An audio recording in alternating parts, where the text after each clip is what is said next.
Happy Sabbath, everyone. Um, as you can probably imagine, I'm a little nervous. I'll sing up front and I'll do like praise team. I really enjoy doing that, but I usually never speak up front.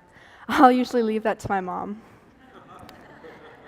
I feel like every time I try to public speak or do anything like not singing up front, something goes wrong. Like once last year, I had to pray for chapel, and I blessed the sick over 5 times.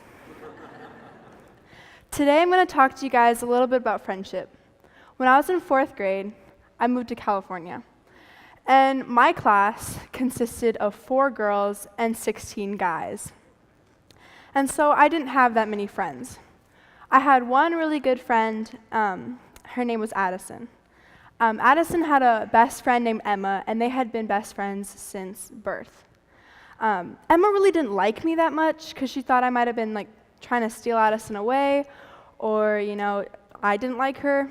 I don't know, but she didn't like me. And so one day, she decided to just make up this rumor about me. And the rumor, you could tell, was in a 4th grader's mind. The rumor was that I didn't like Addison's haircut. And so that day, Addison came up to me and started saying, "How could you say that? Why would you say that?" And I had no idea what she was talking about.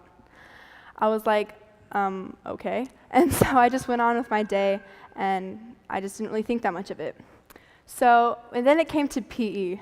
And PE is a lot different at this school that I'm here now than my school in California. In California, they didn't do like soccer and basketball. They did like juggling and hockey.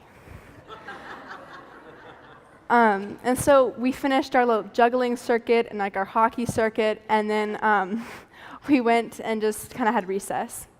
And so when it got to recess, I went on the swings, and I was just kind of swinging along, and then I thought to myself, there's nobody around me. I look very lonely right now. And so I kind of realized that we were in a fight, and I realized what she thought of me and what she thought I said. And so in my mind, I was thinking, be lonely for the rest of the school year, or swallow my pride and go apologize. And so you can imagine my decision.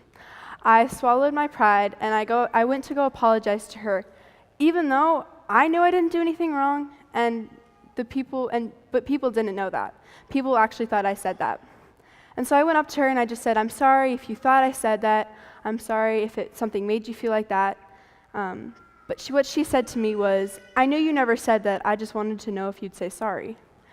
And in my 4th grade mind, I was like, okay, is she messing with me? It was at a test? But I kind of forgot about it, and I chose to forget about it because I had my friend back. We all have friend problems, and we all have things that we have to apologize for.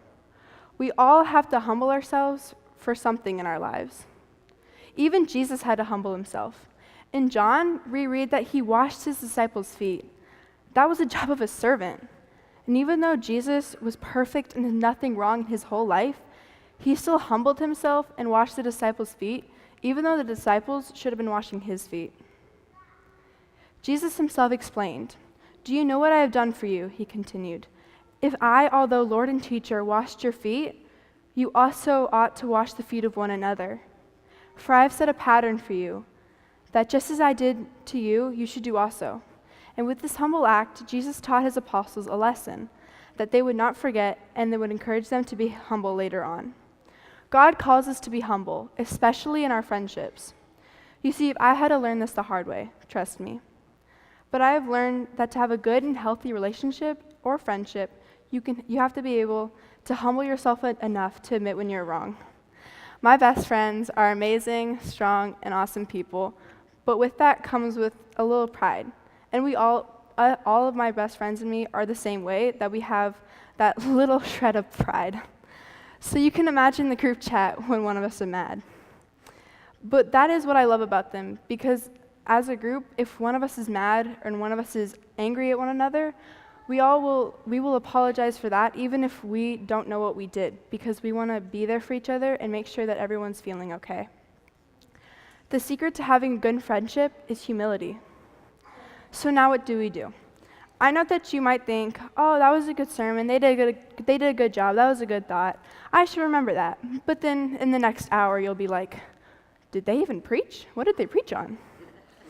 I know this because that's what I've done so many times. And this is something to remind you. Just remember the word humble. H stands for honor. Enough honor in yourself that you can humble yourself for each other. U stands for understanding. To be able to humble yourself enough to understand that person's point of view. M is for move on. Once you've apologized, move on and don't keep begging for their forgiveness, because what I've learned is that space can be a great healer. B stands for believe. Believe that God is our identity and our everything, and so that we can humble ourselves for each other. L stands for love. If we truly love one another and we truly love our friends, we will humble ourselves enough to keep that friendship. E stands for embracing. Embracing our humility so that we can serve others. Honor, understanding, move on, believe, love, and embrace. God has called us to be humble. As we are getting ready to go into our new week, and even into our summers, and into our new school years, remember that we have been called to be humble in all of our friendships, any relationships that we may have, and in all of our daily lives.